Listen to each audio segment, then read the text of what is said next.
আসসালামু আলাইকুম রহমতুল্লাহ। আমি আছিলাম মূলত আমাদের জমিতে ধান লাগানোর জন্য।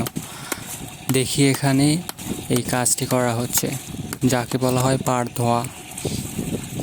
এটাকে আমরা অনেকে সোনালী আঁশ বলে থাকি। এটার প্রয়োজন অনেক। এই পাটের আঁশ থেকে আমরা অনেক কিছু তৈরি করি।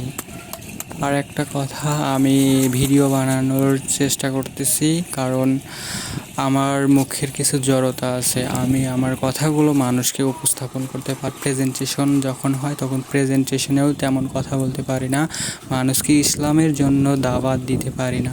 এই কারণে চেষ্টা করতেছি এই ভিডিও বানানোর মাধ্যমে, ভয়েস দেওয়ার মাধ্যমে, ক্যামেরার সামনে কথা বলার মাধ্যমে যদি আমার এই জড়তাটা কেটে যায়, এই জন্যই আর কি ভিডিওটি তৈরি করা।